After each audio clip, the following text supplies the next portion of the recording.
Election হচ্ছে 12 তারিখে। এই ইলেকশন আওয়ামী লীগবিহীন নতুন সরকার আসলে বাংলাদেশকে কতটুকু, বাংলাদেশের জনগণকে কতটুকু তারা এগিয়ে নিয়ে যেতে পারে বলে আপনি মনে করেন? ধন্যবাদ আপনাকে। মূলত লক্ষ্য করতে হবে বাংলাদেশের অভ্যুদয়টা হয়েছিল মুক্তিযুদ্ধের চেতনা নিয়ে। সেই মুক্তিযুদ্ধের চেতনার নেতৃত্বটা দিয়েছিল আওয়ামী লীগ এবং মুক্তিযুদ্ধের পক্ষের আরও অনেক দল আছে, nap, communist party, workers party, জাতীয় পার্টি, অন্যান্য।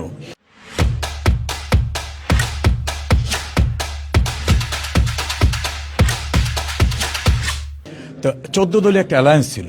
এই টোটাল 14 দলীয় অ্যালায়েন্সকে বাদ দিয়ে নির্বাচনটা হতে যাচ্ছে, অর্থাৎ মুক্তিযুদ্ধের পক্ষের বড় শক্তিটাকে বাদ দিয়ে নির্বাচন হতে যাচ্ছে। সেক্ষেত্রে প্রায় 50% মানুষ এই নির্বাচনে তার ভোটাধিকার অথবা প্রার্থী হওয়ার অধিকার থেকে বঞ্চিত হচ্ছে। ফলে অর্ধেক মানুষকে বঞ্চিত করে যে নির্বাচনটা অনুষ্ঠিত হবে, সেই সরকার স্থিতিশীলতা আনা সম্ভব হবে না, কারণ অধিকাংশ মানুষ তার রাইট এক্সারসাইজ করতে পারছে না।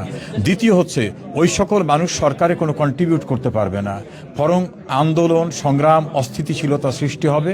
ফলে আমার মনে হয় ত্রয়োদশ জাতীয় সংসদ নির্বাচন অনুষ্ঠিত যদি হয়েও যায়, তারপরে যে সরকার আসবে সেই সরকার স্থিতিশীলতা যেমন দিতে পারবে না, দেশের উন্নয়নে ভূমিকা রাখতে পারবে না, এবং পার্টিসিপেটরি ইলেকশন না হওয়ার কারণে বিদেশ থেকে এরা কোনো সাহায্য এনে বাংলাদেশকে যে ডেভেলপ করবে সেই ডেভেলপ করতে পারবে না। 12 তারিখে নির্বাচন হচ্ছে, জামাত আসুক আর বিএনপি আসুক, একটা সরকার গঠন করবে। আপনি কাকে সমর্থন দিতে পারেন? দেখুন, আমি এই দুইটার কাউকে চাওয়ার প্রশ্নটা আসছে না এই কারণে, আমি একটি দলের সঙ্গে সম্পৃক্ত। সেই দলটা এই বাংলাদেশ সৃষ্টি করেছে। বাঙালি জাতির ইতিহাসে যত গৌরবময় অর্জন তা সেই দলের নেতৃত্বে আসছে। সেই দলকে বাদ দিয়ে 71-এর পরাজিত শক্তি অথবা যারা স্বাধীনতা বিরোধীদের পুনর্বাসন করছে তাদের সমঝোতার যে নির্বাচন, এটা নির্বাচন নয়, এটা হচ্ছে অনেকটা সিলেকশন। কাজে এদের ভিতর থেকে কাউকে চাওয়ার নাই। আমি চাই ফ্যাসিস্ট চিন্তা চেতনা পরিহার করে জনগণ কাকে ভোট দেবে তাদেরকে ভোট দেওয়ার অধিকার উন্মুক্ত করে দেওয়া হোক। ধরুন, বাংলাদেশের 10 কোটি মানুষ একটা প্রতীকের প্রতি দুর্বল, আপনি সেই প্রতীকটাই দিলেন না, তাহলে কিসের নির্বাচন হলো?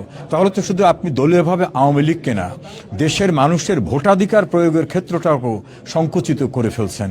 ফলে আমার মনে হয় না প্রকৃতপক্ষে দেশের মেজরিটি মানুষের প্রতিনিধিত্বের সরকার হবে। আমরা কথা বলছিলাম সাবেক গৃহায়ন ও গণপূর্তমন্ত্রী ব্যারিস্টার সম রেজাউল করিমের সাথে। কামরুল আই রাসেল, চ্যানেল এস, লন্ডন।